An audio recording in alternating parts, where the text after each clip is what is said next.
আসসালামু আলাইকুম। Welcome to my new another vlog. তো কেমন আছেন সবাই? আশা করি ভালো আছেন। আলহামদুলিল্লাহ আমিও ভালো আছি। তো এই যে বাবুর চুলগুলো ধরতেছিলাম আর ওকে বলতেছিলাম তোমার চুলগুলো আজকে কাটাতে যাবো। তো দেখেন কি শখ করে চুলগুলো রেখেছিলাম কিন্তু চুলগুলো আর রাখা হলো না।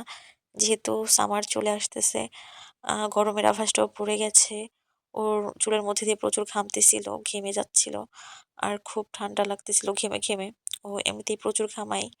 তো যার জন্য সবাই বলতেছিল চুলগুলা কেটে ফেলতে, মানে ছোট করে ফেলতে। তো কি আর করার, তাই চুল ছোট করতে যাবো আজকে। আর এই যে ওকে রেডি করতেছিলাম আর ওইখানে খেলতেছিল। আমার বাচ্চাটা হচ্ছে মাঝে মাঝে এত শান্ত হয়ে যায় কি বলবো। খুবই ভালো লাগে দেখলে যখন ও শান্ত থাকে।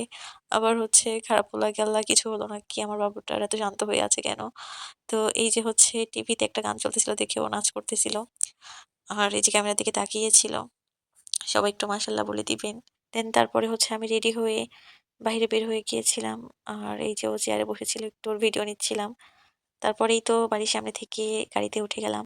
দেন সেলুনে গিয়ে এই যে বাবুকে একটা ব্যান্ড পরিয়ে দিয়েছিলাম। ও হচ্ছে বারবার হাত দিচ্ছিল মাথায় আর ব্যান্ডটা খুলে ফেলছিল। আর এই তো দেখেন কি লক্ষ্মী হয়ে বসে চুল কাটতেছে। আসলে কিন্তু লক্ষ্মী হয়ে থাকবে না। একটু পর থেকেই পাগলামি শুরু করে দিবে, কান্নাকাটি শুরু করে দিবে। এই তো দেখেন শুরু হয়ে গেছে অলরেডি। এখন হচ্ছে ওরহান বাবুর আবার মুড চেঞ্জ হতে টাইমও লাগে না। যেকোনো সময় মুড চেঞ্জ হয়ে যেতে পারে। অনেকক্ষণ যুদ্ধ করার পরে হচ্ছে চুল কাটা শেষ হলো।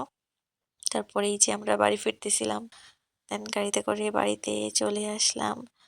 আর এই যে